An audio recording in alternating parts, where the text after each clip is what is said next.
ainda que no gozo da validade do CHT ou CMA, caso apresente indício comprometedor de suas aptidões físicas ou teóricas, o titular poderá ser submetido a novos exames.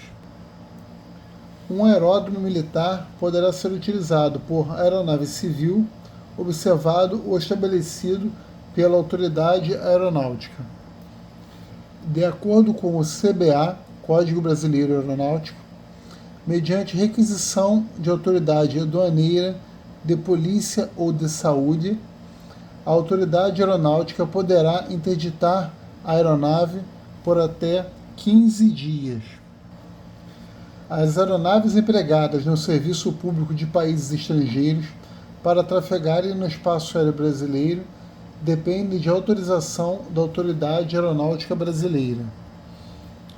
Dirigíveis cederão passagem aos planadores.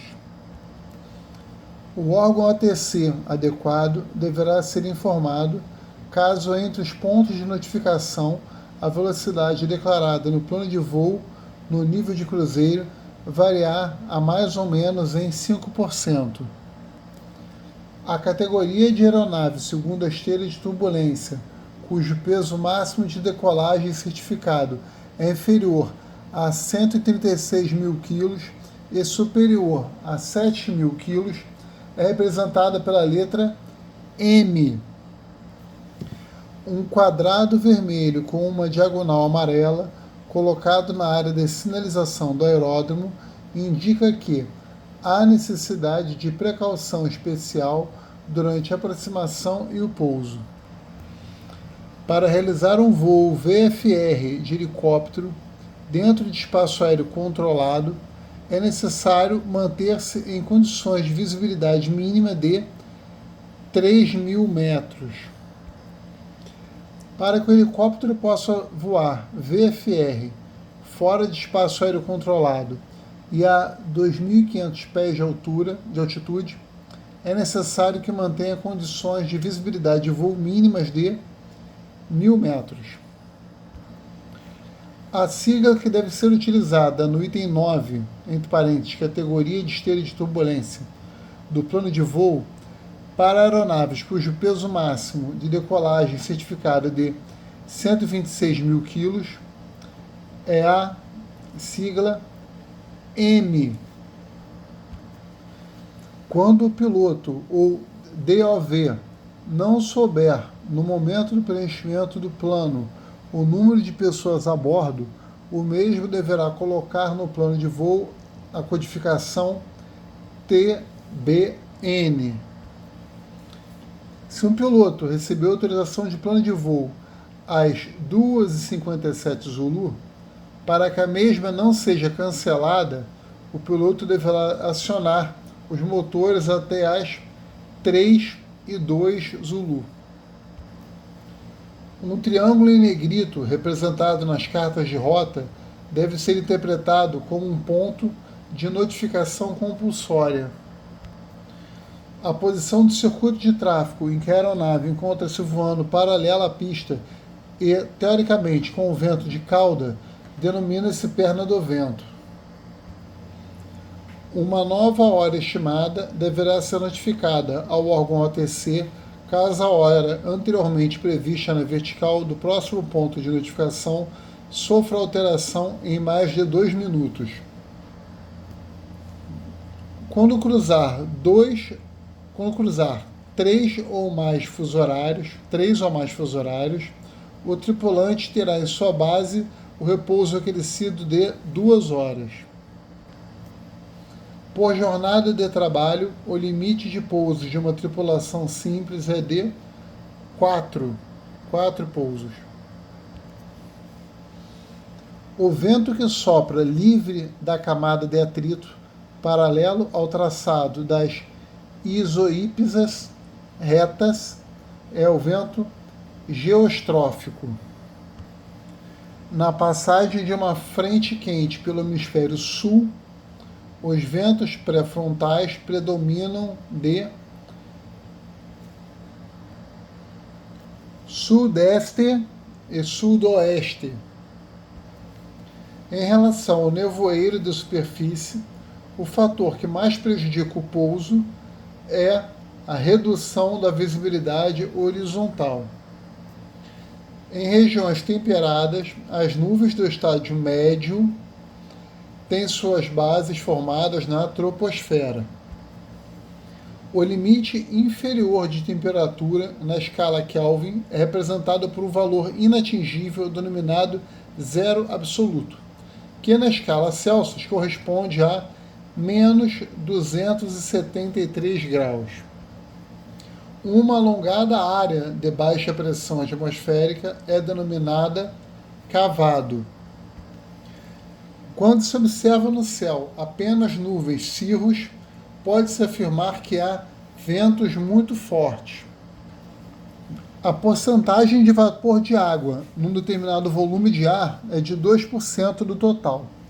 Neste caso, a umidade relativa do ar é de 50%.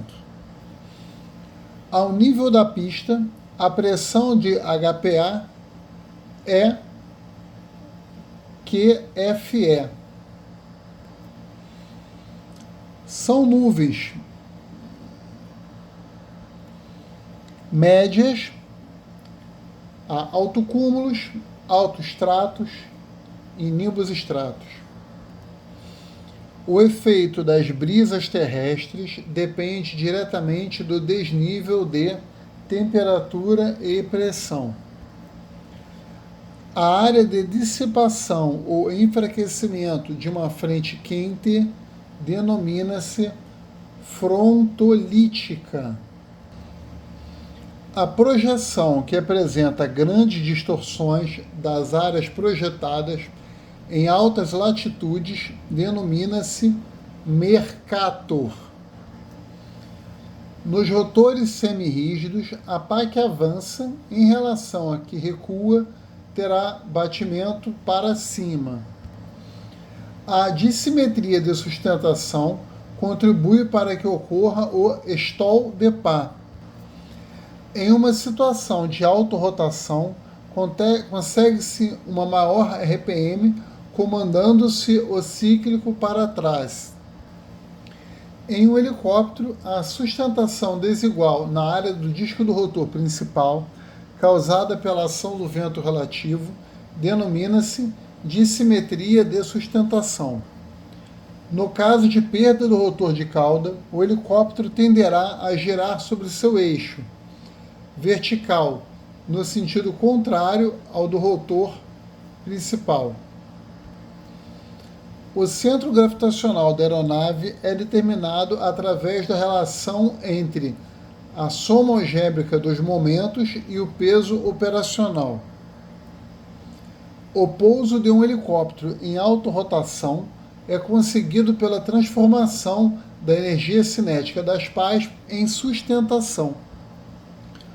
O enflechamento das pás, as quais não giram no mesmo plano em virtude da carga excessiva contida no helicóptero, denomina-se efeito de cone. A ressonância com o solo poderá se manifestar quando ocorrer uma variação da relação angular entre as pás. O efeito Coriolis ocorre em consequência do movimento de batimento.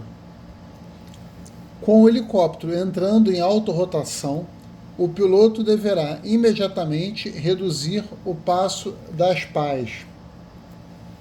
Em voo de cruzeiro, quando for aumentado o passo coletivo e for mantida a velocidade, o helicóptero subirá. O efeito da dissimetria de sustentação é corrigido automaticamente pela variação do ângulo das pás. Considerando-se as partículas de ar sobre um aerofólio, é correto afirmar que as partículas do intradorso e do extradorso alcançam o bordo de fuga no mesmo instante. O voo para trás deve ser iniciado a partir do voo pairado. O controle direcional em um helicóptero em torno do eixo vertical é conseguido através da variação do passo das pás do rotor de cauda.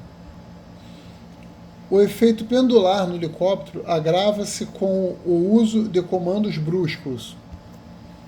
Quanto à condição de stall de potência, é correto afirmar que as pás encontram-se em um grande ângulo de ataque.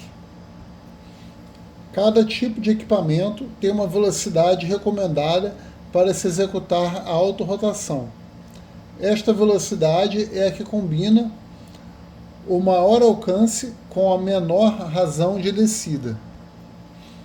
Para o cálculo do consumo específico de um motor, considera-se a potência desenvolvida.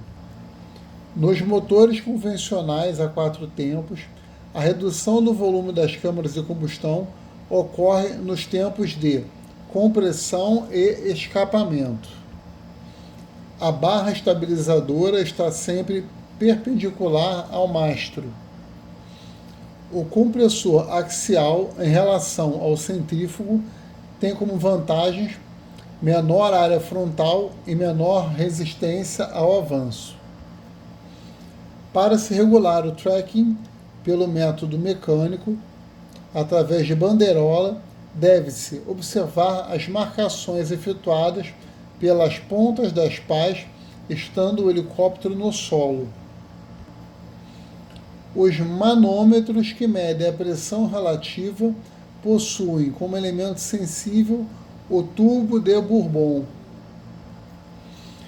É uma boa qualidade de um óleo lubrificante, baixo ponto de congelamento. A emissão e recepção de pulsos é o princípio de funcionamento do radioaltímetro. Um helicóptero que utiliza trem de pouso com rodas pneumáticas tem como vantagem diminuir a resistência ao avanço em voo após recolhido. A barra estabilizadora existente em alguns rotores fica sempre perpendicular ao mastro. Os comandos de voo são transmitidos do cíclico e coletivo para as pás através da estrela estacionária e rotativa. Melhor dizer, estacionária e da rotativa. Da estrela estacionária e da estrela rotativa. A geração de alta tensão na partida do motor, em substituição ao magneto, é fornecida pelas unidades de partida. A estrutura semi-monocoque em relação ao monocoque tem como vantagem as janelas de expansão não serem estruturais. Em um helicóptero de configuração simples, o rotor principal encontra-se localizado na seção central. Nos motores a reação, a massa de ar que protege a camada de combustão do excesso de calor é originária do compressor. Quando o pistão perfaz um curso, ocorre no interior do cilindro um tempo.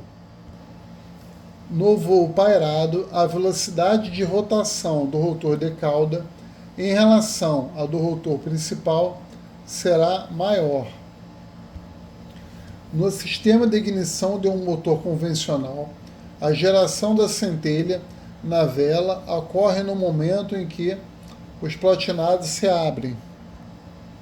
O consumo específico de um motor a reação é inversamente proporcional à taxa de compressão.